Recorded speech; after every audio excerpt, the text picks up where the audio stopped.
안녕하세요. 저는 잃어버린 줄만 알았던 외아들을 찾아 행복한 노년을 살고 있는 한 여성입니다. 결혼하고 어렵게 낳은 내 아들을 남편 때문에 영영 못 볼 줄만 알았는데 얼마 전 정말 기적적으로 우리 아들을 만날 수 있게 되었어요. 아마도 영영 못 보고 생을 마감했다면 저는 평생의 한해로 남았을 겁니다. 하지만 신이 우리를 도우셔서 지금은 기적적으로 상봉을 하게 되어 예쁜 며느리까지 얻게 되면서 행복한 시간들을 보내고 있답니다. 저는 좀 늦은 나이에 결혼을 했습니다. 친구들 중에서도 좀 더 늦게 결혼을 하게 된 경우였고 저희 남편도 마찬가지였어요. 남편은 사업을 한답시고 일에 바쁘게 사느라 늦어졌고 저는 딱히 결혼할 만한 사람을 찾지 못했다가 주변에서 더 늦으면 안 된다고 여기면서 선을 보게 해줬어요. 그래서 선을 보고 지금의 남편과 결혼을 하게 되었죠. 남편은 사업을 하는 사람답게 강단이 있고 책임감이 강한 사람이었어요. 물론 사업을 한다고 해서 다 책임감이 있는 건 아니지만 남편은 추진력이 강하고 책임감이 있어 자신이 맡은 일은 어떻게든 해내고야 마는 사람이었습니다. 그동안 제가 만나왔던 사람들은 대부분 책임감이 별로 없었기에 저는 그 부분에서 매력을 느끼게 되었어요. 또한 강단 있고 추진력 있는 모습도 상당히 멋있어 보였습니다. 그때 당시에는 이 사람보다 더 괜찮은 사람은 만나지 못할 것 같다는 생각이 들어 선을 보고 바로 결혼을 계획하게 되었죠. 결혼을 하고 나서도 이 사람은 꽤나 좋은 사람이었습니다. 가정적인 부분도 있었고 사업하는 사람치고 술도 많이 안 마시고 담배도 피지 않는 건실하게 살아가는 사람이었죠. 그래서 결혼을 하고서도 집안일도 함께 잘해주고 가정을 잘 지키기 위해 노력을 많이 하는 훌륭한 남편이었어요. 근데 저희 부부에게 한 가지 딱 아쉬웠던 점은 임신이 잘 되지 않는다는 거였습니다. 둘이서 아무리 노력을 해도 아이가 생기질 않더라고요. 하지만 그래도 포기할 수 없어서 산부인과를 다니며 임신을 계획해서 준비했고 그 결과 3년 만에 어렵게 아들을 한 명 낳을 수 있었습니다. 그 뒤로는 아무리 더 낳아보려고 해도 나아지지가 않더라고요. 여기까지가 우리한테 허락된 아이인가 보다 싶어서 그 이상은 욕심내지 않고 이 아이만 잘 키우자 싶어 그때부터는 임신 계획을 멈추고 첫째에게만 집중을 했습니다. 저는 아이를 키우면서 이 아이가 정말 행복한 아이로 자라길 바랬어요. 한없이 맑고 사랑받아 늘 자존감이 높은 아이로 컸으면 했죠. 하지만 우리 남편은 저랑은 좀 달랐어요. 저희 남편도 물론 같은 생각이긴 했지만 저는 아이가 하고 싶은 대로 클 수 있게 해주고 싶은 반면 저희 남편은 저희 아들이 본인 기준에서 훌륭한 사람이 되길 바랬어요. 그건 바로 법조인이 되는 것이었고 남편은 우리 아들이 법조인이 되길 바래서 항상 아이에게 강조를 하고 또 강조를 하곤 했었죠. 아들, 넌 훌륭한 법조인이 되어야 한다. 너는 이 아빠가 못다 이룬 꿈을 꼭 이루어서 나라의 보탬이 되는 꼭 훌륭한 법조인이 되도록 해. 판사도 좋고 검사도 좋고 변호사도 좋다. 아무거나 다 돼도 좋으니까 법조인만 되어라. 알았지? 남편은 아이가 말도 떼기 전부터 늘 이 말을 하곤 했었어요. 사실 제 남편은 막상 하고 있는 일은 사업이긴 했지만 원래 어릴 적부터 꿈은 법조인이 되는 것이었다고 하더라고요. 하지만 그만큼 공부머리가 되지 않아 그 꿈을 포기할 수밖에 없었어요. 그래서 남편은 자신이 못다 이룬 꿈을 자신의 아들에게 전가시키면서 그렇게 강조를 해왔던 거였죠. 제 아들은 어릴 땐 아무것도 모르고 항상 아빠가 하는 말에 알겠다고 했었어요. 아들, 우리 아들 꿈은 뭐라고? 법조인, 판사, 검사, 변호사 되는 거예요. 그래, 맞아. 그럼 법조인이 되려면 어떻게 해야 한다고 했지? 공부를 열심히 해야 돼요. 옳지, 맞아. 공부를 열심히 해야지만 법조인이 될 수 있는 거야. 그러니까 넌 공부만 해. 네가 공부할 수 있는 환경은 이 아빠가 다 만들어줄 거니까. 남편은 이렇게 어릴 때부터 아이한테 강조를 해왔고 실제로도 아이가 법조인이 되길 바라면서 사교육을 엄청나게 시켰어요. 저희 생활비보다도 아들 한 명한테 들어가는 교육비가 더 많을 정도로 그렇게 사교육을 시켰죠. 근데 정말 이건 제가 봤을 때도 너무 아이한테 가혹하다 싶을 정도였어요. 그런 이유로 아이는 점점 커가면 커갈수록 남편의 입김에 지쳐갔고 생기를 잃어가는 게 보였죠. 심지어는 애가 저한테 그런 말도 하더라고요. 엄마, 근데 판사랑 검사랑 변호사는 뭐 하는 사람이에요? 나 너무 힘들어서 그거 안 하고 싶어요. 나도 친구들이랑 놀고 싶어요. 친구들이 맨날 나 학원만 다닌다고 나랑 안 놀아준단 말이에요. 판사랑 검사는 법으로 죄를 지은 나쁜 사람들을 벌받게 하는 훌륭한 일을 하는 사람들이야. 변호사도 마찬가지고. 아빠는 우리 용수가 그런 훌륭한 사람이 되었으면 하는 마음에서 그러시는 거니까 우리 용수가 아빠를 조금 더 용서해드리자. 우리 용수 학원 다니는 거 많이 힘들지? 힘들어요. 친구들이 나랑 안 놀아줘. 친구들이 맨날 나만 빼고 놀아요. 그래서 나 친구도 한 명도 없단 말이에요. 저는 아이가 친구까지 없다는 말을 들으면서 정말 가슴이 미어지는 듯 했습니다. 그래서 남편한테 가서 말했어요. 여보, 용수 학원 다니는 것 좀 제발 줄여주자. 지금 용수 나이에 용수만큼 학원 다니는 애도 없을 뿐더러 용수 나이에 이렇게까지 할 필요도 없어. 오죽하면 애가 학교에서 친구도 없대. 학원 다니느라 친구를 못 사귀고 있다고. 그깟 친구가 뭐가 대수라고. 친구는 사회 나가서 나한테 이득 볼 수 있는 인맥만 좀 있으면 되는 거야. 지금은 공부할 때지 놀 때가 아니야. 당신까지 정말 왜 이래? 그딴 소리 할 거면 다 집어치워. 여보, 애 입장에서도 좀 생각을 해봐. 이렇게 강압적으로 해봤자 되는 거 아무것도 없어. 난 우리 용수가 너무너무 불쌍해. 정말 너무 안쓰럽다고. 당신이 못다 이룬 꿈을 왜 애한테 전가를 시키냔 말이야. 그게 다 애를 위한 일이니까 그렇지. 얘는 지금 나 같은 부모 만나서 복 받은 거야. 어디 나처럼 교육시켜주는 부모가 어딨어? 잔말 말고 다시 한번 그딴 얘기 꺼내기만 해봐. 남편은 완강한 태도로 아이 사교육에 대한 생각을 돌리지 않았어요. 그러면서 오히려 더 아이에 대해 집착을 하면서 공부를 더 막 시키던 거 있죠. 야, 너 지금 시간이 몇인데 벌써부터 자려고 그래? 학교 숙제랑 학원 숙제는 다 한 거야? 당장 일어나서 숙제 더 하고 자. 숙제할 게 없으면 문제집이라도 하나 더 풀고서 자야지. 지금 시간이 몇인데 벌써부터 침대에 눕고 그래? 당신 얘 숙제 검사는 다 한 거야? 다 했어요. 오늘 피곤하다고 집에 오자마자 숙제부터 하고 지금 겨우 누웠어. 지금 시간이 몇 시인 줄이나 알아? 밤 11시가 넘었어. 애가 밤 11시가 다 될 때까지 학교 갔다가 학원 갔다가 숙제까지 하고 이제 겨우 누웠는데 뭘 또 여기에서 더 하란 소리야. 제발 그만 좀 해. 무슨 법조인 되는 게 그렇게 호락호락한 줄 알아? 적어도 밤 2, 3시까진 해야 하는 거야. 어린 게 벌써부터 빠져가지고. 여보, 용수 아직 초등학생이야. 중학교도 못 갔다고. 내가 진짜 당신 그만하라고 했지? 애 좀 살게 냅둬. 얘가 집에만 오면 웃질 않아.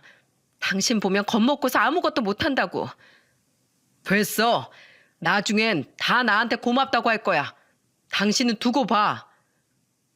저는 여전히 고집 피우면서 이야기하는 남편을 보며 속상하기도 하고 믿기도 하면서 또 한편으론 저희 가정을 위해 노력하는 모습도 떠올라 안쓰럽기도 했어요. 복합적인 마음이 남편에게 들면서 우리 아들을 어떻게 하면 좀 살게 만들까 고민스러웠죠. 그때 마침 든 생각이 우리 아들이 하고 싶어 하는 걸 하나라도 해주자는 거였어요. 우리 아들은 어릴 때부터 그림 그리는 걸 좋아했는데 좀 더 흥미있는 거 시켜주면 어떨까 싶더라고요. 그래서 남편을 설득하기에 또 들어갔죠. 여보, 영수 저렇게 학원 계속 보낼 거면 하나쯤은 예체능을 좀 시키는 게 어때요? 우선 태권도 다니고 있으니까 그건 괜찮을 것 같은데 피아노나 미술을 하나 가르치면 좋을 것 같아서. 요즘 남자애들도 미술학원이나 피아노 학원 다 다녀. 그리고 애가 조금이라도 좀 쉬면서 공부할 수 있게 해주고 싶으면 이거 하나는 좀 들어줘요. 게다가 나중에 얘 크면 그때는 판검사든 뭐든 공부만 잘해서 다 되지 않을 거란 말이야. 그러니까 지금부터 경험도 좀 풍부하게 만들어 줄 겸 해서 미술학원 보냈으면 하는데 어때요? 제가 은근슬쩍 돌려가면서 남편 입맛에 맞춰 이야기를 하니까 남편은 그때는 또 고민을 좀 하더라고요. 다행히 저의 작전이 먹혔고 그날부터 제 아들은 미술학원을 다닐 수 있게 되었죠. 아들은 미술학원에 다닐 수 있게 된 걸 무척이나 좋아했어요. 그동안 제가 틈틈이 숙제를 하면서도 아들한테 하고 싶은 게 뭐가 있냐고 물어보면 그림을 그리고 싶다고 했었는데 그때마다 숨도 좀 돌릴 겸 해서 숙제는 나중으로 밀어놓고 그림을 그리면서 시간을 보낸 적이 종종 있었거든요. 그걸 생각해서 미술학원을 좀 보내야겠다 싶었던 거였는데 다행히도 아들이 너무 좋아하던 거 있죠. 그때부터는 학원 다니기 싫다는 말도 많이 줄어들고 조금씩 아이도 다시 생기를 되찾아 가는 듯 했죠. 하지만 아이가 점점 크면 클수록 남편의 억압은 점점 더 심해졌고 그때부터는 용수가 또다시 생기를 잃기 시작했어요. 남편은 어릴 때부터 아들한테 늘 강조하고 물어왔던 걸 꾸준히 물어왔고 용수는 어릴 때부터 그 대답이 한 번도 바뀐 적이 없었는데 한 번은 사춘기가 오더니 그 대답이 확 바뀌어버리더라고요. 자, 용수야, 너 꿈이 뭐라고 했지? 너 이제 중학생이니까 네 꿈을 위해서 더 노력할 때잖아. 너 꿈이 뭐냐? 그날은 남편이 밖에서 기분 좋은 일이 있었는지 가볍게 술 한 잔 걸치고 와 알딸딸한 상태에서 아들을 보자마자 묻더군요. 하지만 그 뒤로 들려온 아들의 대답에 남편의 표정은 얼음장같이 확 차가워져 버리고 말았습니다. 저 꿈 없는데요. 뭐야? 네가 꿈이 없어? 네가 지금 꿈이 없다고 대답했냐? 어? 네, 저 꿈 없어요. 저한테 꿈이 어디 있어요? 네가 꿈이 왜 없어? 지금까지 잘만 대답했잖아. 너 꿈이 뭔데? 넌 내가 뭐라 그랬어? 무조건 법조인, 무조건 판검사 아니면 변호사라고 했어 안 했어? 그러니까 지금 너 공부도 이렇게 시키고 있는 거 아니야? 법조인이 왜 내 꿈이에요? 그건 아빠 꿈이잖아요. 내 꿈은 없어요. 그냥 그건 다 아빠가 시켜서 그런 거고 그렇게 말 안 하면 혼내니까 대답한 것뿐이었어요. 나 되고 싶은 거 없어요. 공부도 지겹고 학원도 너무너무 싫어요. 저 학원 다니기 싫어요. 아무것도 하기 싫다고요. 아빠 때문에 난 지금까지 학교에서 제대로 된 친구도 없이 맨날 외톨이로만 지내고 하기 싫은 공부 억지로 하면서 살고 있어요. 난 이게 너무너무 싫어요. 지긋지긋하고 끔찍하다고요.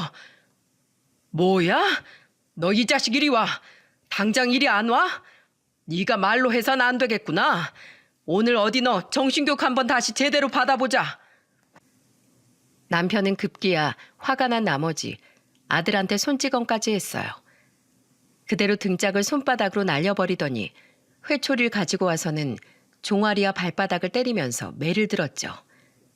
저는 그걸 보면서 온 몸으로 막으면서 말렸지만 소용이 없었습니다. 제가 아무리 남편 팔을 붙잡고 말려도 안 되자 저는 남편의 매가 떨어지는 자리에 아이를 밀치고 제가 들어갔고 결국 그 매는 저의 등을 확 때리고 말았어요. 제발 그만 좀 해. 어쩜 그렇게 애를 못 잡아먹어서 안달이야. 나도 이렇게 아픈데 나도 이렇게 한 번 맞아도 쓰린데 애는 어떻겠어? 얘가 몸이 아플 것 같아? 아니야. 당신한테 이렇게 맞고 나면 몸이 아픈 것보다 마음이 아파서 힘들어할 거라고. 왜 그걸 몰라 당신은? 제발 그만 좀 해. 얘가 하고 싶은 거 하게 냅둬요 제발. 웃기지 마. 얘가 하고 싶은 게 뭐가 있겠어. 나라도 이렇게 안 해주면 꿈 없이 생각 없이 살 게 뻔한데. 다 필요 없고 당신이나 제발 이제 그만해. 내가 훈계하겠다는데 왜 나서서 맞고 난리야? 에이 진짜. 너 용수 이 자식 한 번만 더 아빠 앞에서 꿈이 없다느니 공부도 학원도 다 싫다느니 그딴 소리 더 짓거려봐. 가만 안 둬.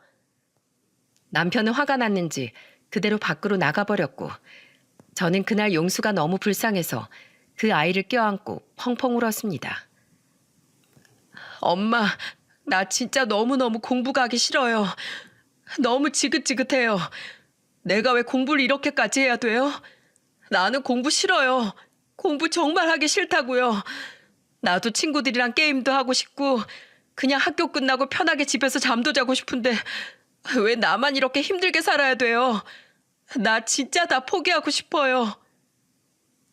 아이 입에서 다 포기하고 싶다는 얘기까지 나오니 정말 저는 제정신을 잃을 뻔했습니다.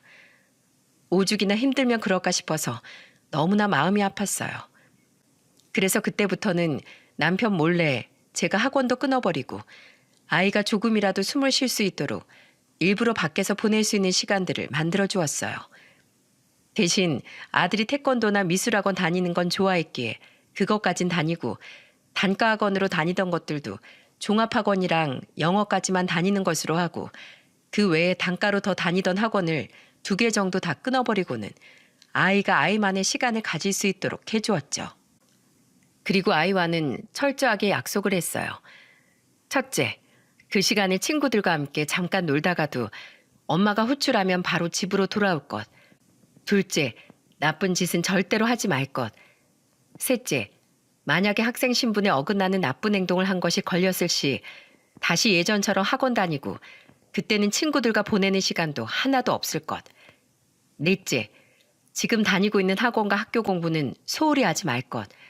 학생의 본분은 공부라는 것은 절대로 잊지 말 것. 아들과 저는 이 4가지를 꼭꼭 약속을 했습니다. 그때부터는 아이가 좀 숨이 쉬어지는지 점점 얼굴이 밝아지더라고요. 하지만 얼마 못 가 저희는 폭풍 같은 시간을 겪어야 했습니다. 한 번은 남편은 출장을 갔고 용수는 그날도 원래라면 단과학원에 가야 할 시간이지만 제가 남편 몰래 안 다니게 해놨었기에 집에서 쉬고 있었어요. 근데 갑자기 남편이 집에 들어왔지 뭐예요. 그리고는 집에서 쉬고 있는 용수를 보더니 미친 듯이 화를 내기 시작했습니다. 뭐야, 너 왜 학원 안 가고 여기 있어? 지금 수학학원 갈 시간 아니야? 어? 너 언제부터 이 시간에 집에 있었어? 너 혹시 계속 이러고 있었냐? 학원도 안 가고? 네? 그게... 아이는 당황해서 말도 못하고 있었고 저는 제가 나서야 할 것 같아 얼른 말을 했어요. 오늘 학원 쉬는 날이야. 그래서 안 간 거야. 뭐야? 학원 쉬는 날? 학원이 쉬는 날이 어디 있어? 학교는 쉬어도 학원 쉰다는 말은 내가 처음 들어보는데. 안 되겠어. 이것들이 지금 나 속이고 무슨 꿍꿍인 거야? 내가 학원에 직접 확인한다. 남편은 급기야 학원에 전화를 해보려고 했고 그때는 모든 것이 다 들통이 나버릴 상황이었어요. 저는 안 되겠다 싶어서 바로 제가 선수를 쳐버렸어요. 여보, 실은 그 학원 끊었어. 내가 끊었어. 용수가 너무 힘들어해서 내가 학원 그만 다니라고 했어. 애가 오죽하면 그렇게까지 고통스러워할까 싶어서 내가 당신 몰래 학원 끊었다고. 뭐야? 너 미쳤어? 진짜 미친 거야? 학원 왜 끊어? 이것들이 날 속이고 감히. 용수 너 당장 이리 와. 넌 내가 좋게 얘기할래 할 수가 없다. 너같이 생각 빈 놈들은 정신교육을 아주 바짝 시켜야 해. 당장 이리 와. 남편은 또 아들에게 회초리를 들려고 하길래 저는 무조건 말려댔습니다. 그리고 지금이 아니면 남편에게 또 휘둘려 고통받으면서 학원을 다녀야 했기에 제가 사생 결단을 하고 나섰죠. 여기에서 또 용수 때리기만 해? 그땐 내가 너 가만 안 둬. 아빠랍시고 애 손에 잡고 쥐어 흔드는 게 무슨 부모 자격이 있어? 당신 여기에서 용수 한 번만 더 때리면 나 진짜 가만 안 둘 거야.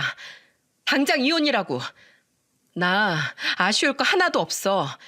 우리 아들한테 손 한 번만 더 대봐. 그땐 공부고 뭐고 내가 알아서 용수 못하게 막을 거야. 뭐야? 이야, 이제 보니까 이 여편 내가 먼저 생각이 딴 데가 있었네. 야, 네가 이러니까 애가 정신을 못 차리는 거 아니야? 그래, 그따위로 생각해도 어쩔 수 없어. 어디 나랑 이혼하고 싶으면 더 막 나가봐. 네가 막 나가면 나는 더 막장으로 나갈 거니까. 내 아들 이제부터 내가 지킬 거야. 절대로 네 마음대로 쥐고 흔들게 안 해. 이 여자가 진짜 정신 안 차려? 도대체 당신까지 왜 이래? 내 애가, 내 자식 새끼가 너무 불쌍해서 그런다. 너무 불쌍해서. 내가 하는 말이 거짓말일 것 같아? 어디 확인하고 싶으면 마음대로 해봐. 해보라고. 저는 앞뒤 생각 안 하고 강하게 밀고 나가버렸습니다.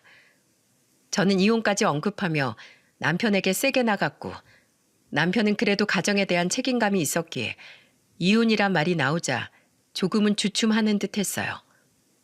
게다가 제가 이렇게 세게 나올 줄은 몰랐는지 이날은 바로 꼬리를 내리더라고요. 알았어. 내가 이번 한 번만 봐준다. 대신 다시 성적 제대로 끌어올려. 이후에도 한 번만 더 성적 그따위로 나오면 그땐 내가 가만 안 둘 테니까.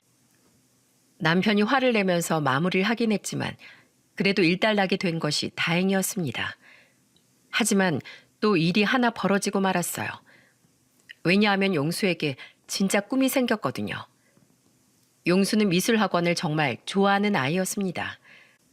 다른 학원들은 안 그러면서도 꼭 미술학원에만 간다고 하면 신이 나서 다녀왔어요. 게다가 본인이 그린 그림들을 집에 가지고 와서는 하루 종일 자랑을 하며 자신의 방에 늘어놓기 일쑤였죠. 그것뿐만이 아니었어요.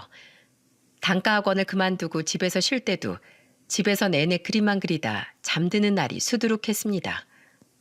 그만큼 미술을 좋아했고 또 잘했어요. 미술학원에서도 선생님께서 절 불러 진지하게 전공을 시키면 어떻겠냐고 물었을 정도니까요. 용수가 고등학생이 되었을 무렵이었습니다.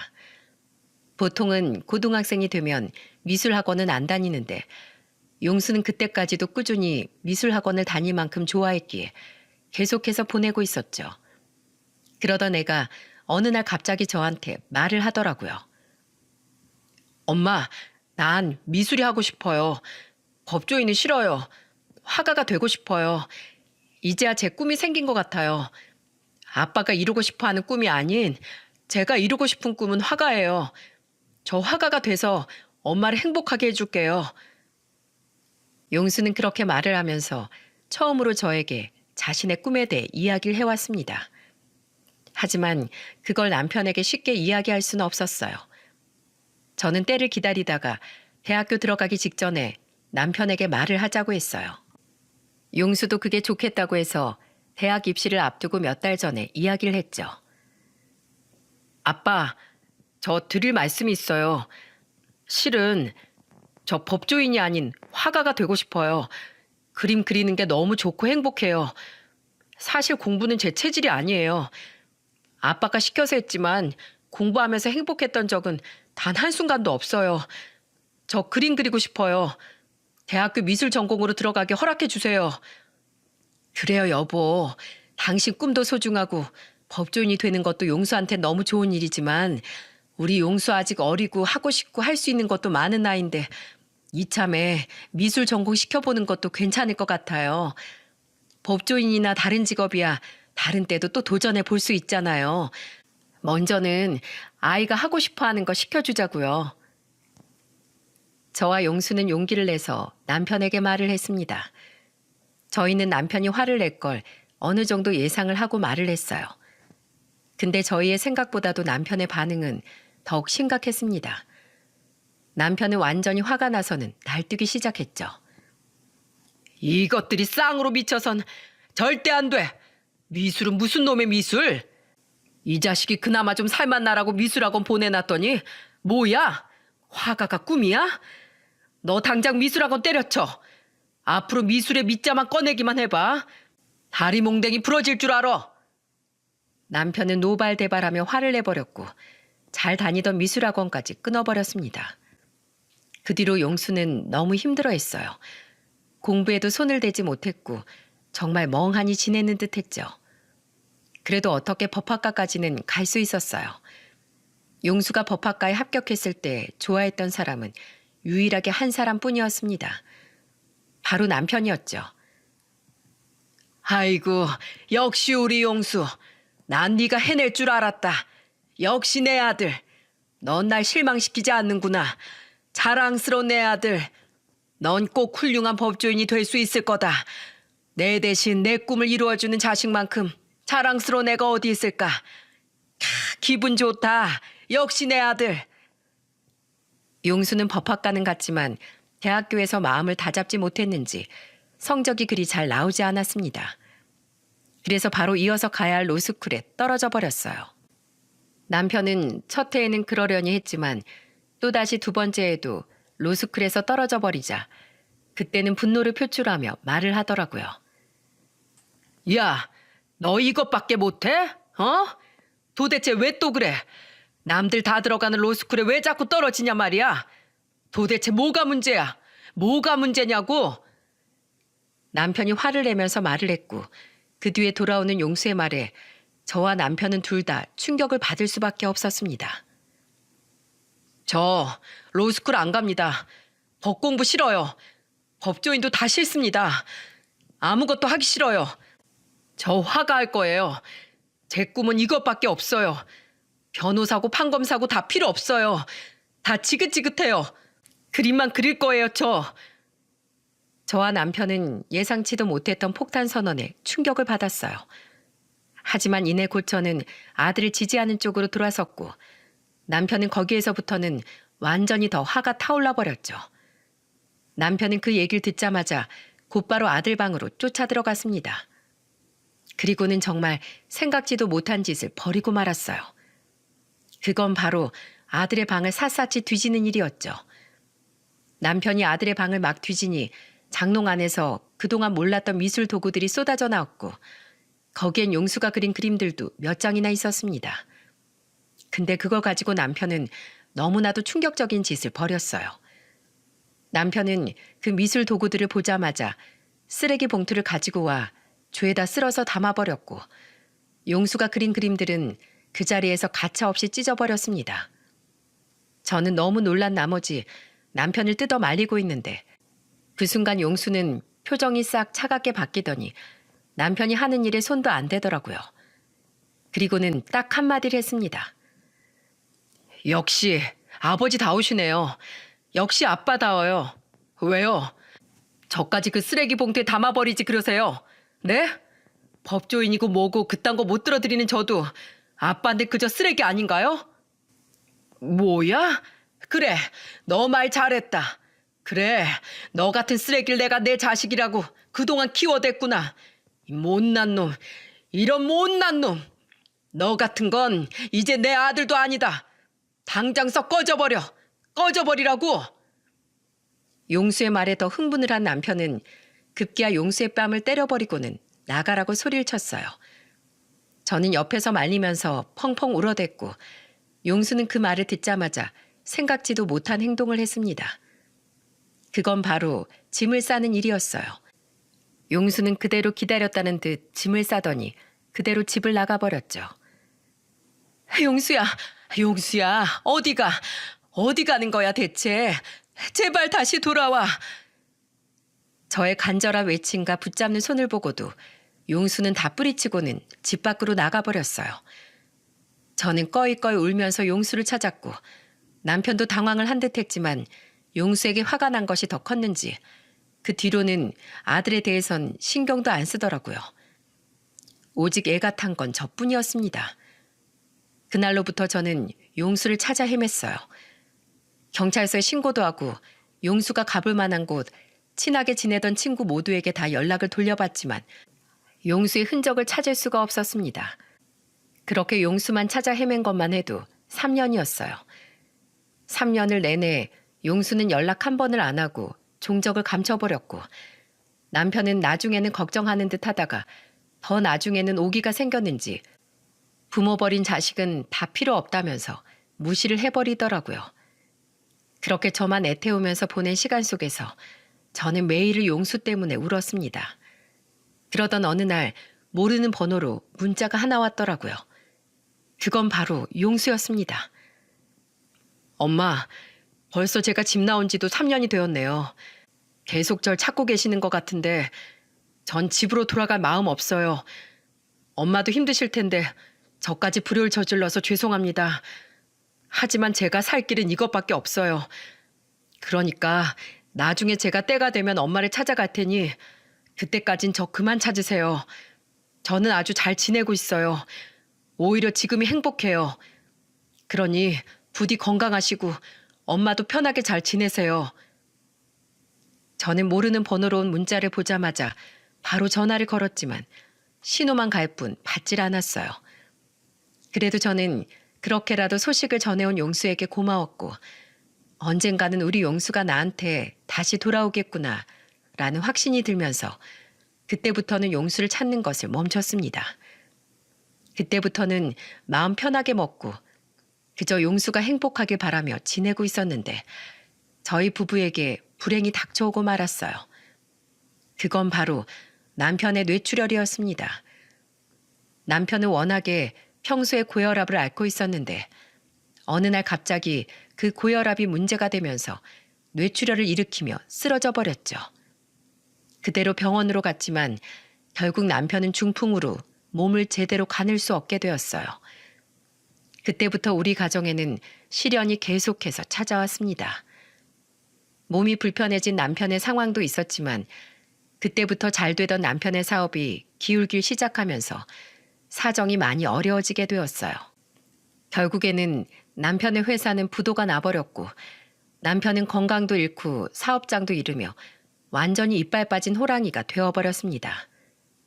그때부터는 사람이 몸이 약해지니까 마음까지 약해져 버렸는지 그제서야 용수를 찾더라고요. 여보, 우리 용수 잘 지내고 있을까? 부모 없이 혼자서 잘 지내고 있을까? 보고 싶어 내 아들이. 내가 여기에서 더 잘못되기 전에 우리 아들 얼굴 한번 보면 소원이 없겠어. 이제 와서? 그러니까 있을 때 잘했어야지, 있을 때. 이제 와서 찾는다고 한들 무슨 소용이야? 이제 우리 용수 집 나간 지도 벌써 10년이 지났어. 이제 와서 깨달으면 뭐해, 이제 와서. 그러게, 도대체 내가 무슨 짓을 한 거야. 이렇게 허무한 것을. 건강 잃으니 모든 것이 다 흐지부지 되어버리는데 그저 행복하게 사는 게 최고였는데 내가 무엇을 위해서 그렇게 아둥바둥 당신이랑 내 아들까지 힘들게 하면서 살았을까. 너무너무 후회가 돼. 이 남자야, 그러게 진작 내가 말릴 때 알았어야지. 용수가 집 나가기 전에 깨달았어야지. 그저 빌어. 이제는 비는 수밖에 없어. 우리 눈 감기 전에 한 번이라도 용수 얼굴 보게 해달라고. 그저 비시오. 저는 후회의 눈물을 흘리는 남편에게 해줄 수 있는 말이 이것밖에 없었어요. 그리고 손발 가누는 것이 힘든 남편을 대신해 일을 하기 시작했습니다. 이미 저는 나이도 있고 회사를 다닌 경력도 한참 지나 있었기에 할 수 있는 일이 한정되어 있었어요. 어렵게 일을 구한 게 바로 대형 마트 일이었고 거기에서 저는 돈벌이를 시작하며 가정을 지켜나가기 시작했죠. 그리고 저는 거기에서 예쁜 직원 하나와 인연이 닿게 되었습니다. 저보다 나중에 들어온 30대 정도 되어 보이는 여자였는데 젊은 사람이 마트 직원으로 들어와 정말 열심히 일을 하더라고요. 게다가 얼마나 싹싹하고 마음 씀씀이가 예쁜지 그냥 보기만 해도 기분이 좋아지는 그런 아이였죠. 그 아이는 저에게 이모님, 이모님 하며 잘 따랐어요. 제가 무거운 걸 들고 있으면 항상 저한테 와서 먼저 들어주고 잠깐 쉬는 시간에는 고생했다며 제 어깨도 주물러주는 아주 싹싹한 아이였어요. 그리고 얼마나 말을 잘하는지 말이 없는 저한테 와서는 꼭 먼저 말을 걸면서 재미있는 말들을 많이 해주더군요. 그중에는 자신의 남편 자랑도 있었습니다. 이모님, 어제 주말에는 저희 남편이 저한테 극진한 대접을 해주고 싶다면서 잡채랑 제육볶음이랑 김치찌개를 아주 맛있게 만들어 놓은 거 있죠? 저 남편 하나는 진짜 잘 만난 것 같아요. 어머, 그랬어? 진짜 남편 좋은 사람이네. 네, 저희 남편 진짜 좋은 사람이에요. 저희 남편 만난 것도 봉사활동하면서 만났거든요. 제가 실은 고아라서 성인 되고 나서는 고아원 여기저기 다니면서 봉사활동을 좀 하고 있었거든요. 저처럼 부모 없이 자라는 애들이 얼마나 외로운지 알아서 그래서 그 외로움을 조금이나마 채워주고 싶어서 다녔는데 거기에서 남편을 만난 거예요. 남편은 미술을 잘해서 애들한테 그림도 알려주고 또 그려주기도 하면서 봉사활동하는데 그게 그렇게 멋있더라고요. 남편이 그린 고아원 벽화만 해도 몇 개는 돼요. 얼마나 잘 그렸는지 아세요? 여기요, 보여드릴게요. 그래, 어디 보자. 아이고, 진짜 잘 그렸네. 그림을 보기만 해도 기분 좋아지는 게 남편이 진짜 좋은 사람 같아 보이네. 어쩜 이렇게 그림을 따뜻하게 잘 그렸을까? 내가 다 기분이 좋아지네. 그렇죠? 저희 남편 진짜 재능 많아요. 나중에 제가 소개시켜 드릴게요. 그렇게 마트 동료 직원의 남편 자랑을 들으면서도 저는 기분 좋은 감정을 느낄 수 있었어요. 그 뒤로도 저희 둘은 마트 안에서도 다른 직원들보다도 더 친하게 지내면서 이모와 조카처럼 지냈습니다. 고아라는 소리를 듣고 나서는 더 마음이 쓰여서 제가 잘 챙겨줬어요. 반찬도 만들어다 가져다 주고 김장할 때도 김치도 만들어주면서 그렇게 가깝게 지냈죠. 그럼 이 마트 직원은 항상 반찬통에 다른 음식들을 채워다 돌려주면서 이렇게 말하곤 했었어요. 이모님, 이번 반찬도 진짜 최고였어요. 너무 맛있게 먹었어요. 특히나 저희 남편이 얼마나 좋아하는지 꼭 자기 엄마가 만들어주는 음식 같다면서 이모님 반찬만 가져다 주면 밥을 두세 공기씩 먹는 거 있죠? 특히 이번 김치는 자기 엄마 김치랑 똑같다면서 그 자리에서 한 포기를 다 먹더라니까요. 어머나 세상에, 그랬어? 그럼 다 먹고 또 말해. 얼마든지 내 가져다 줄 수 있으니까. 제가 질투나서 혼났어요. 제가 김치 담근 건 그렇게 먹어본 적도 없으면서 이모님이 만들어주신 건 그 자리에서 막 허겁지겁 먹으니까 괜히 질투나서 제가 막 투정까지 부렸다니까요. 근데 또 제 입에도 어찌나 그게 맛있던지 우리 이모님 손맛은 진짜 인정 안 할 수가 없어요. 진짜 인정. 아유, 그렇게 말해주니까 기분 좋네. 자주 만들어다 줄게. 떨어지면 말해. 먹고 싶은 거 있으면 또 말하고. 네, 이모님. 저 진짜로 말할 거예요? 그래. 이렇게 우리는 서로 가깝게 지냈고 제가 준 반찬으로 젊은 부부가 식사를 맛있게 했다는 것만 해도 저는 기분이 좋고 감격적이었어요. 그러던 어느 날 제 동료 마트 직원인 선이가 제안을 하나 해왔습니다. 이모님, 저 축하해 주세요. 저 이사 가요. 이번에 좋은 아파트 당첨돼서 드디어 저희 자가로 집 들어가게 됐어요. 이제까지 월세 살았는데 이번에 들어가는 집은 진짜 좋은 집이에요. 그래서 말인데 저희가 계속 이모님께 반찬 얻어먹으면서 신세졌으니까 저희 집에 집들이 하러 오세요. 이번엔 저희가 맛있는 걸로 대접할게요. 어머나, 정말? 그래. 좋은 일 있다는데 내가 가서 축하해줘야지. 알았어. 내 집들이 갈게. 그렇게 저는 선희의 집들이 초대에 응했고 얼마 안 되어 이사 후에 그 집에 갈 수 있었습니다. 그리고 저는 그곳에서 생각지도 못했던 기적을 경험하고 말았어요. 집들이 당일날 휴지를 하나 사들고 들어가는데 아파트 입구까지 마중 나온 선희와 함께 들어가면서 저도 모르게 기분이 들뜨는 걸 느낄 수 있었습니다. 이모님, 집에 남편이 기다리고 있어요. 우리 반찬 해주시는 이모님 오신다고 하니까 본인이 막 좋다면서 이것저것 반찬 준비해 놓던 거 있죠? 이 사람이 이모님께 진짜 고마웠었나 봐요. 얼른 들어가세요. 이모님 뵌다고 엄청 기대하면서 기다리고 있을 거예요. 저는 늘 선희에게 들어온 그 남편의 모습이 기대가 되었기에 들뜬 마음으로 그 집으로 들어갔어요. 그리고 거기에서 저는 손에 든 휴지를 툭 놓치며 그 자리에서 주저앉을 수밖에 없었죠. 선희 집으로 들어가는 순간 주방에서 바쁘게 음식을 나르는 젊은 남자의 모습이 보였고 저는 왠지 모르게 익숙한 뒤통수를 보며 의아해하다가 이내 보인 그 얼굴을 보자마자 그 자리에서 오열을 했습니다. 왜냐하면 그건 다름 아닌 10년 동안이나 그리워 헤매던 제 아들 용수였거든요. 용수야. 너 용수니? 용수야? 엄마. 아니, 이게 어떻게 엄마예요? 진짜 엄마예요? 저희 둘은 서로를 알아보자마자 바로 달려가서는 껴안았습니다. 그리고는 펑펑 울었어요. 이 상황을 보고 선희도 당황을 해서 한참을 놀라서 쳐다보더니 이내 어떤 상황인지 모든 걸 다 파악하고는 같이 눈물을 흘리더라고요. 이게 어떻게 된 일이야? 내가 맨날 말로만 듣던 선희 남편이 너였던 거야? 아이고, 어떻게 이런 일이 다 있니? 어떻게 이럴 수가 있어?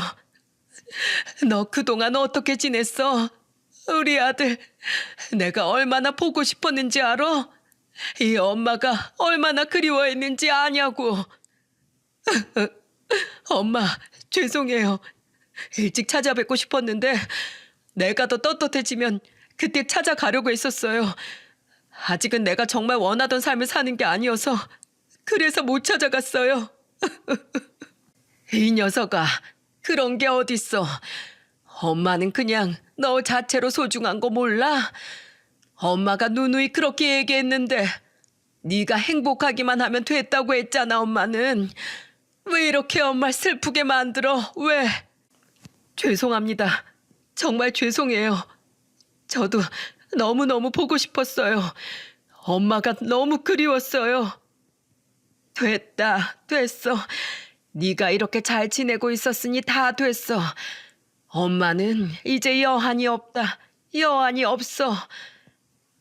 저는 아들을 보게 된 이 상황이 갑작스러웠지만 정말 세상을 다 가진 것처럼 행복했어요. 한참을 서로 울다가 진정한 뒤 이야기를 나눠보니 용수는 이미 화가가 되어 있더군요. 자신이 원하던 꿈을 이루었더라고요. 다만 아직 유명하지 않았기 때문에 화가 일을 하면서 미술이랑 디자인이랑 관련된 일을 하면서 생활을 하고 있었어요. 선희와는 서로 가진 아픔을 나누면서 그렇게 서로 아픔을 보듬으며 만나면서 결혼까지 하게 된 거였고 둘 다 부모 없는 결혼식을 치러했기에 아주 조촐하게 의식만 치르고 혼인신고만 하고 살고 있었던 거였죠. 저는 10년 전 집을 떠난 용수가 그래도 좋은 여자를 만나 결혼해 가정을 꾸리고 있다는 것만으로도 고맙고 다행이었습니다. 그래서 얼른 이 소식을 남편에게 알리고 싶었어요. 저는 용수에게도 그동안 우리 부부에게 있었던 이야기들을 다 해주었고 지금 어떤 상황인지 남편이 얼마나 용수를 그리워하는지도 다 말해주었죠. 그래서 그날 바로 남편을 찾아가 부자 상봉을 할 수 있었어요. 저는 용수 부부를 집으로 데리고 갔고 용수는 몸이 불편해지고 많이 허약해진 자신의 아빠를 보자마자 그 자리에서 눈물을 쏟아냈습니다. 그리고 남편 역시 늘 그리워했고 후회하며 기다렸던 아들을 보자마자 불편한 손으로 눈물도 닦아대지 못하며 주르륵 눈물만 흘릴 뿐이었어요. 아빠, 왜 이렇게 되신 거예요? 어쩌다가요? 그렇게 강하셨던 분이 왜요? 미안하다, 아들아. 내가 너한테 모질게 해서 널 너무 힘들게 해서 벌 받은 거야. 내가 지금 벌 받아서 이렇다. 미안하다. 정말 미안해. 부디 날 용서해다오. 그러니까 왜 그러셨어요? 왜 절 그렇게 아프게 하셨던 거예요? 제가 얼마나 힘들었는데, 제가 얼마나 아버지를 원망했었는지 아세요? 지난 10년 내내 아빠를 그리워하면서도 원망했어요. 보고 싶으면서도 더는 보고 싶지도 않았어요. 그러니까 왜 저한테 그렇게 상처를 주셨어요? 내가 부족했어. 내가 부모 될 자질이 부족했다. 그냥 너 자체로 사랑해줬어야 했는데 내가 미련했어. 미안하다. 미안하다, 아들아. 이제 와서 깨달아서 너무 늦게 알아서 미안해. 너는 그냥 내 사랑하는 아들이었는데 내 사랑이 너무나 삐뚤어져서 널 힘들게 했다. 그 죄값을 이렇게 받았다, 내가. 아빠, 아프지 마세요. 이런 모습을 보고 싶었던 게 아니었어요. 당당하게 성공해서 그래서 아빠한테 인정받고 싶었을 뿐이었는데 죄송합니다. 저도 그렇게 집 나가버려서 아빠 가슴에 대못 박아버려서 죄송해요. 다시는 안 떠날게요. 다신 아빠 안 떠나요, 저. 고맙다. 고마워, 아들아. 나를 용서해 주는 거냐? 네, 용서할게요. 정말로 평생을 아빠를 용서하지 못할 것 같았는데 저도 10년을 살면서 깨달아지는 게 있었어요. 그래도 아빠 밑에서 내가 누리면서 살았던 게 많았는데 우리 아빠도 우리 가정을 책임지기 위해 이렇게 힘들게 사셨을 텐데 그게 알아졌어요. 저도 용서해 주세요, 아빠. 아빠 마음을 다 이해하지 못했어요. 저도 죄송합니다. 아니야. 아니다, 아들아. 넌 그냥 내 아들이었기 때문에 내 희생은 당연한 거였어. 고맙다. 그렇게 말해줘서 정말 고마워. 아빠, 보고 싶었어요. 나도 너무나 보고 싶었다, 용수야. 그 둘은 저와 아들이 상봉을 했던 것보다 더 격하게 울면서 상봉을 했습니다. 정말 너무 눈물 나면서도 행복한 장면이었어요. 왜 이렇게까지 우리 가족이 돌아서 와야 했던 건지, 왜 이제서야 다들 서로의 마음을 이해하고 깨닫게 된 건지 아쉽고 안타까웠지만 그래도 더 늦지 않아 고맙더라고요. 저희는 그날 밤 용수에게 며느리를 정식으로 소개받으며 인사를 나눴고 특별한 상봉을 마칠 수 있었습니다. 모든 것이 다 기적 같은 순간이었어요. 그 이후로 저희는 그때부터 서로의 소중함을 더 깨닫고 하루하루 함께 시간을 보내기 시작했습니다. 용수 부부는 툭하면 저희 집으로 놀러와 시간을 보내다 갔고 저희 베스트 프렌드 직원이었던 선희는 이제는 어여쁜 제 며느리가 되어 더더욱 저와 가까워졌어요. 그리고 마트도 여전히 둘이서 같이 다니면서 서로 돈독하게 잘 지내고 있고 용수는 돈벌이를 꾸준히 하면서 그림도 열심히 그리면서 자신의 꿈을 열심히 이뤄나가고 있습니다. 남편은 이제 아들의 꿈을 응원한다면서 한 번씩 그 그림도 구경하고 그래요. 얼마 전엔 아들이 저와 남편의 초상화도 그려줘서 집에 큰 액자에 담아 벽에 걸어놓기까지 했네요. 남편은 매일 그 그림을 감상하는 게 일이 되었을 만큼 그렇게 뿌듯해하고 있어요. 진작에 이 모습을 보았더라면 좋았을 거 싶네요. 하지만 이제는 모두가 다 행복해졌기에 저는 이걸로 만족하고 있습니다. 부디 이 행복이 더 오래오래 가기만을 바랄 뿐이에요. 여러분, 제가 보니 정말로 행복은 멀리 있지 않더라고요. 그저 내 가족과 내 소중한 사람들을 조금 더 배려하면서 조금 더 이해하면서 또 이해받으면서 사니 그게 진짜 행복이더군요. 여러분도 부디 여러분에게 소중한 사람들과 함께 서로 이해하고 배려하면서 행복한 인생을 사시길 응원하겠습니다. 여러분도 저희 부부와 우리 용수의 꿈 그리고 우리 며느리 선희의 행복을 위해 응원해 주세요.